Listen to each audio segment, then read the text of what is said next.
Hey, it's Melody. Welcome to a SANER Spin episode 14 this week. I have missed a couple weeks, forgive me. My best friend from the womb got married last week. It's very exciting. And I took another week off summer. Sorry. Anyway, this week I'm going to talk about the dangers of labeling people and pushing them to speak about having a mental illness just because you suspect they do. And this is very specific, I guess. I don't normally write about celebrity news or entertainment. It's not my genre, and it doesn't generally appeal to me, although I do appreciate art and artists. We all lost an amazing artist last week. Robin Williams lost his life to suicide. And a lot of people jumped very quickly to make him this poster boy for mental illness during his life. A lot of people presumed that he had bipolar disorder. I was one of those people. As I was getting wheeled away on a stretcher, my husband, some crisis counselor told my husband years ago when I had my acute manic episode, "Oh, don't worry, she'll be okay. Robin Williams has bipolar disorder." And that was her way of trying to, and I write about it in Haldol and Hyacinths, actually. And she said that was her way of trying to comfort my husband, because, if Robin Williams has it, then it's okay. And I get that. I get that urge. And anyway, in his life, he denied it, whether or not he had it.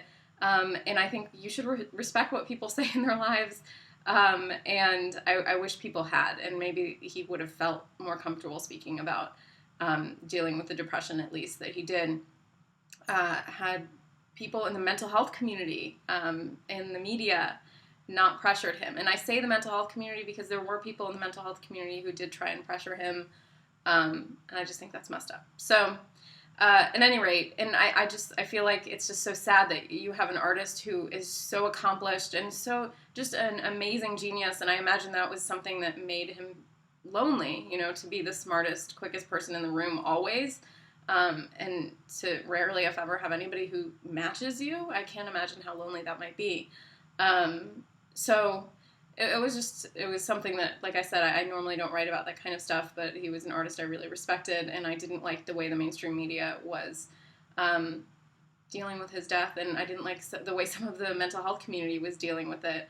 And I saw articles, even on one psych website, had written immediately after his death, like, Robin Williams, bipolar sufferer, takes his life at 63, and then there was another, and then literally, the next day, because I actually researched it, because, like I said, I had assumed he had bipolar disorder, because that's what I'd been told, my husband had been told, I just thought it, and that was rumor. That's how rumor works, and that's how we turn mental illness into gossip. It's disgusting. And I fell victim to it. It wasn't something I actually thought about or researched, but I imagine it affected his life. I imagine it had an effect on him. And anyway, I'll link to the article below. You can read it. I say pretty much everything I want to say, but I did want to address it in general and also address the fact that in the article, I do say that he lost his life to suicide, not that he took his own life, which is how a lot of people write about suicide. And the reason that I use that language, I thought it was important to say, is that suicide in many cases, when I attempted suicide, it wasn't a rational choice. I know a lot of people who are the same way. And to put that on somebody, to say that you took your own life, implies that you were of sound mind when you did it. And I don't know of what mind he was, and that's the point. I don't want to speculate of what mind anybody was. But I will say, to just say somebody took their life implies a level of responsibility there that I don't think you can put on people if they're dealing with severe depression and mental illness. So, at any rate, I hope this helps somewhat prevent people from so quickly labeling, prevent people in the mental health community from trying to drag people into becoming advocates when they're not ready. I mentioned in the article that he did so much more in his work than he could have as a celebrity spokesperson to support the cause of mental health.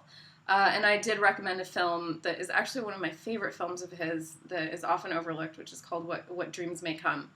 And I think it's with Annabella Sciorra. I don't know how you pronounce her last name, but it's a fantastic film. I encourage you to watch it, and you can learn a lot more about depression and suicide through watching that than you can through watching E! Okay, until then, take care, and hopefully I'll see you next week. Bye.